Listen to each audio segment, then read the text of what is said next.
வணக்கம். இன்னைக்கு படிக்க போகும் கதையின் தலைப்பு வீடு.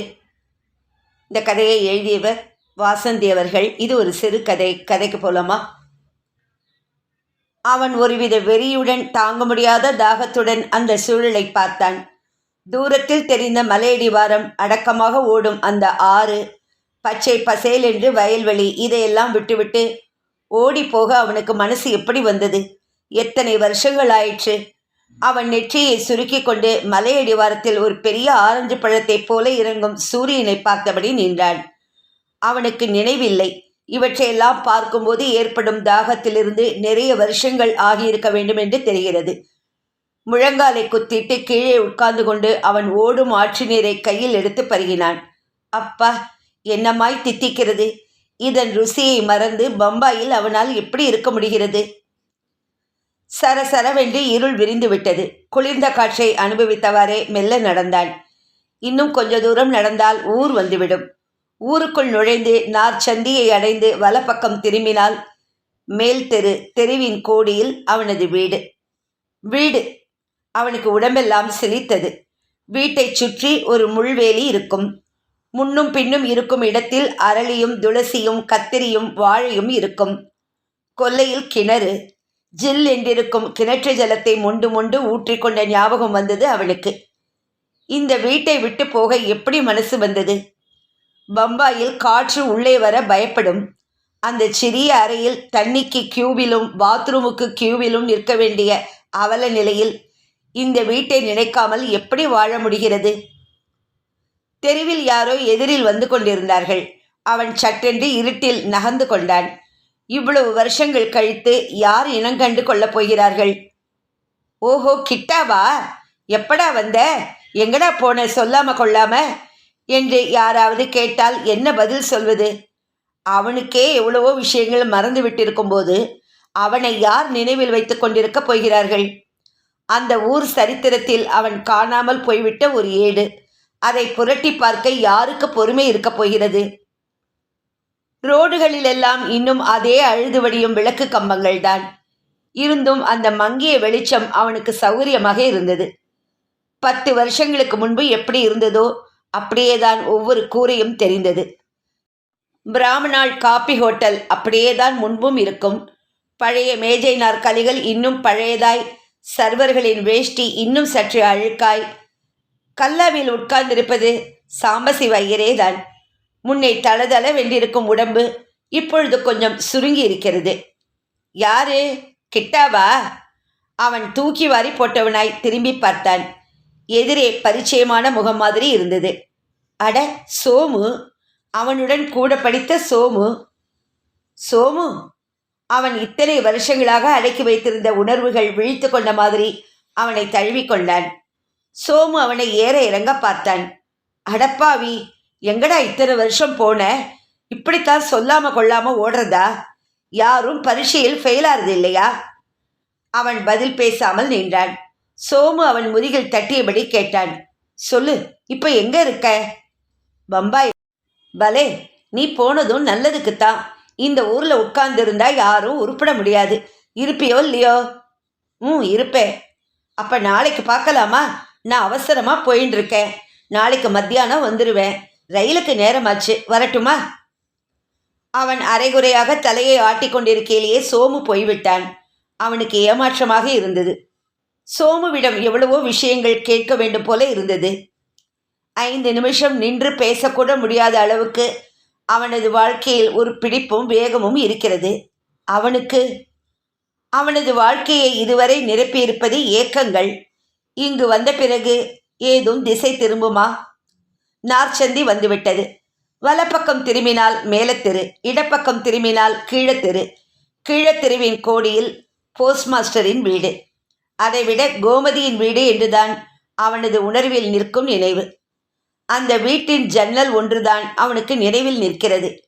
ஏனென்றால் அதன் வழியாகத்தான் அவள் அவனை பள்ளிக்கு போகும் சமயத்தில் தனது அழகிய கண்களால் தூண்டில் போட்டு இழுக்கிற மாதிரி இழுப்பாள்.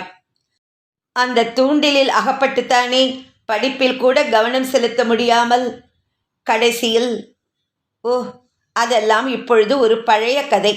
அந்த பைத்தியக்காரத்தனம்தான் இப்பொழுது அவனை இந்த நார்ச்சந்தியில் பார்த்து கைகொட்டி சிரிக்கிறது. அன்று அந்த கோமதியின் உடம்பும் கண்ணும் தான் அவனை பைத்தியமாக்கிற்று. அதற்குத்தான் எத்தனை சக்தி! படிப்பில் இருந்த தீவிரத்தை எல்லாம் திசை திருப்பிவிட்டதே. அதன் விளைவு ஒரு விரயமாகி போன வாலிபம், கடை தேர முடியாத ஒரு வாழ்வு. அவனுக்கு கண்களில் நீர் முட்டி நின்றது. அவனை அசடாக்கிய அந்த கோமதி இப்பொழுது எப்படி இருப்பாள்? அவனை நினைத்து கொண்டு இன்னும் திருமணமாகாமல் உட்கார்ந்திருப்பாளா? அந்த மாதிரி ஒரு பெண்ணை இந்த கிராமம் விட்டு வைத்திருக்குமா? எவனுக்கு அவளை அடைய அதிர்ஷ்டம் கிடைத்ததோ?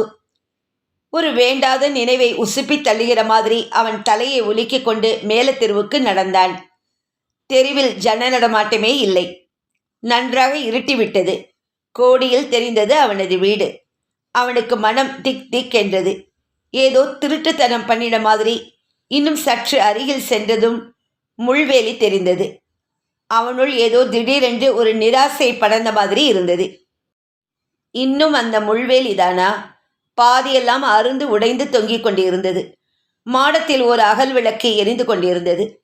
வெகு தாகத்தோடு வந்தவனுக்கு இன்னும் நெஞ்சு உலர்ந்து போன மாதிரி இருந்தது. வீட்டை பார்த்ததும் திடீரென்று பழைய நினைவுகளெல்லாம், கசப்பான எண்ணங்களெல்லாம், அதன் அசிங்கங்களெல்லாம் மனத்தை நிறைக்கிற மாதிரி இருந்தது. ஒரு அந்நியனாய் அவன் அதை சற்று நேரம் வெறித்து பார்த்தான். உள்ளே செல்ல கால்கள் மறுத்தன. அவன் மெல்ல கொல்லை பக்கம் சென்றான். இருளடைந்து கிடந்த மாமரத்தின் அடியில் போய் நின்றான். எந்த மூலையிலாவது நின்றபடி அம்மாவை பார்த்து விட வேண்டும். அப்பாவை பார்க்க இன்னமும் தெம்பில்லை. அப்பாவை நினைத்ததும் பழசெல்லாம் பிரவாகமாக பொங்கி எழுந்தன. பஞ்ச கச்சமும் பட்டை பட்டையாய் விபூதியும், முகத்தில் ஒரு சிடுசிடுப்பும், பார்க்கும் தொழில் வைதிகம், சொல்லும் வேதங்களெல்லாம், உச்சரிக்கும் மந்திரங்களெல்லாம் வயிற்றை கழுவத்தான். மனத்தை கழுவ இல்லை என்று அப்பொழுதெல்லாம் மனத்தில் தோன்றும் ஆத்திரம் இப்பவும் தோன்றிற்று. வாயில் நல்ல வார்த்தையே வராத, முகத்தில் பிரசன்னமே இல்லாத, வளர்க்க முடியாத பிள்ளைகளை பெற்று அது பிள்ளைகளில் குற்றமே என்று நினைக்கிற மாதிரி அடித்து உதைக்கும் அப்பாவை பற்றி இப்படித்தான் ஞாபகம் இருக்கிறது. அந்த ஞாபகம் இப்பவும் ஒரு சீற்றத்தை எழுப்பிற்று. பெருசா படிச்சு கிழிச்சு சர்க்கார் உத்தியோகம் பார்க்க போறியா? பரீட்சைக்கு பணம் கட்ட கால் காசு கொடுக்க முடியாது. அந்த இரக்கமற்ற குரல் இப்பவும் கேட்கிறது. அவன் மேனி சிலித்தது. எங்கெங்கோ பணத்தை கெஞ்சி கூத்தாடி வாங்கி பணம் கட்டி.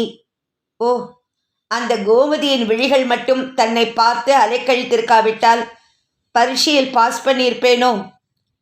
இல்லை, இப்படியெல்லாம் நாயாய் அலைய வேண்டும் என்கிற தலைவிதியா? பரீட்சையில் ஃபெயில் என்று தெரிந்ததும் அப்பாவின் கோபத்தை நினைத்து நடுங்கிய நடுக்கமும், இனிமேல் பணம் கட்டி பாஸ் செய்ய வழியே இல்லை என்கிற உணர்வுடன் அம்மாவின் கண்ணீரின் பரிதாபமும் அவனை சொல்லாமல் கொள்ளாமல் விரட்டியது இப்பவும் பசுமையாக இருக்கிறது. கோமதியின் விழிகளும் உடம்பும் மறந்து போயிற்று அவனது அவமான உணர்வில். பம்பாயில் பட்னி கிடக்க வேண்டிய தினங்களிலெல்லாம் அம்மாவின் வற்றல் குழம்பும் கத்திரிக்காய் வதக்கலும் தான் ஞாபகத்திற்கு வரும். இத்தனை அவல வாழ்வில் சில ரம்யமான நினைவுகளுக்கு காரணமாயிருக்கும் அம்மாவை மட்டும் பார்த்துவிட வேண்டும். அப்பாவுக்கு தெரியாமல் ஒரு கவளம் உன் கையால் போட்டு சாப்பிட்டு விட்டு போக வேண்டும். மறுபடியும் அங்கு பட்டினி கிடக்கும் நாட்களில் ஞாபகம் வைத்துக் கொள்ள. கொல்லை கிணற்றடிக்கு யாரோ வருவது தெரிந்தது. அவன் சரையிலின்றி இன்னும் இருட்டில் நகர்ந்து கொண்டான். யாரது? அப்பாவா? அவரை காணும் போதெல்லாம் முன்பு நெஞ்சு அடித்து கொண்ட மாதிரி இப்பவும் அடித்து கொண்டது. அவன் சற்று கூர்ந்து பார்த்தான். அவனுக்கு தூக்கி வாரி போட்டது. அப்பா இல்லை, அது அவனுடைய தம்பி ராஜு. அதே பஞ்சகச்சம், பட்டை விபூதி, அதே சிடுசிடுப்பு. அவன் நெஞ்சு உலர்ந்து போய் பார்த்து கொண்டிருந்தான். சண்டி பண்ணணும், பஞ்சபாத்திர உதிர்னி கொண்டு வா மூதேவி. அப்பாவின் அதே அச்சு.